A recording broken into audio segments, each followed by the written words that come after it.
Bonjour et bienvenue sur la chaîne Point de Psy. Je suis Marie-Josepha Cardozo, psychologue clinicienne. Et moi, Amélie Séguin, psychologue clinicienne également. De quoi allons-nous parler aujourd'hui, Marie-Josepha? Alors, nous allons parler d'une phobie, l'hémectophobie. Ah, la peur de vomir. Tout à fait. Et alors, ça consiste en quoi, la peur de vomir? C'est le fait qu'on appréhende qu'on puisse vomir.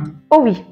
C'est des situations où les personnes qui sont concernées par cette phobie, l'hémectophobie, vont avoir la crainte de vomir et aussi la crainte des sensations que ça pourrait leur faire éprouver, ressentir dans le corps. Oui, ça me rappelle les patients quand ils m'expliquent qu'ils ont cette sensation qu'ils ne vont pas pouvoir maîtriser, qu'ils sentent cette gêne au niveau des intestins, au niveau du plexus qui est là, de la gorge, et que toutes ces sensations, ils ne les aiment pas, ça leur fait extrêmement peur, et du coup, ils vont adapter leur comportement, leur vie, leur comportement alimentaire, c'est ça, pour espérer ne pas vomir. Tout à fait.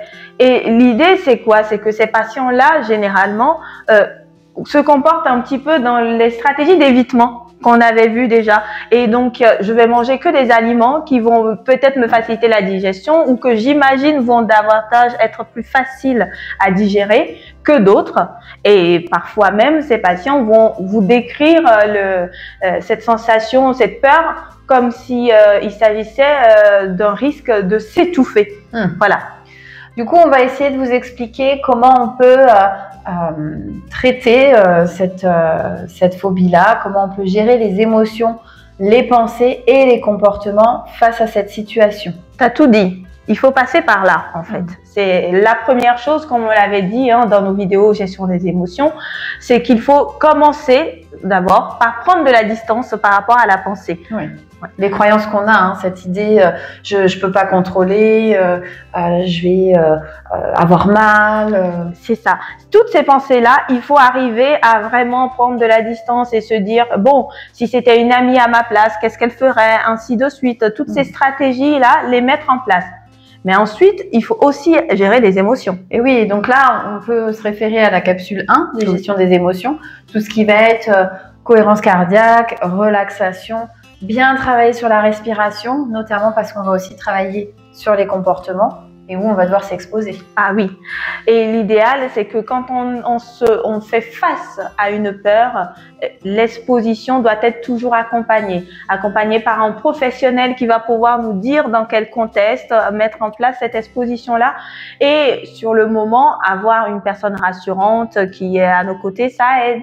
Et oui, on va commencer par mettre en place des comportements face à la nourriture, par exemple, si c'est la nourriture le plus problématique, face à la prise de médicaments. Il y a des gens qui ont du mal aussi, parce que quand tu parlais de cette sensation d'étouffer, on peut aussi faire des expositions à la taille des aliments qu'on mange quand on a peur d'étouffer. On va les couper tout petits, on va faire attention, on va mâcher très longtemps. Donc, il y a plein de choses à faire, mais ça va être propre à chacun. Exactement. Parce que chacun a des craintes différentes et donc il faut les établir ensemble pour pouvoir s'y exposer. Et ce plan thérapeutique, les professionnels sont vraiment les mieux placés pour vous accompagner dessus. Parce que quand on définit soi-même et qu'on doit faire face à une crainte qui nous bloque beaucoup et qu'on doit après nous-mêmes imaginer le plan d'introduction de ce que je peux, ce que je ne peux pas, ainsi de suite, quelques rigidités viennent se fixer là-dessus. Oui. Donc, ça nous freine. L'idéal, c'est vraiment de se faire accompagner par une psychologue, par déjà son médecin traitant à qui on peut évoquer cette difficulté et cette peur-là, bien sûr, sans être gêné. Vous pouvez commencer par déjà travailler la respiration, par pourquoi pas noter vos craintes pour vous rendre compte aussi de vos difficultés et puis en parler par la suite à votre médecin, ce qui permettra d'avancer, vous verrez, beaucoup plus efficacement. Oui, pour le diagnostic surtout. Oui. N'hésitez pas à nous faire des commentaires, à nous dire si vous avez besoin qu'on détaille certaines parties plus précisément et on se fera un plaisir de vous répondre. Merci et à très bientôt. À bientôt.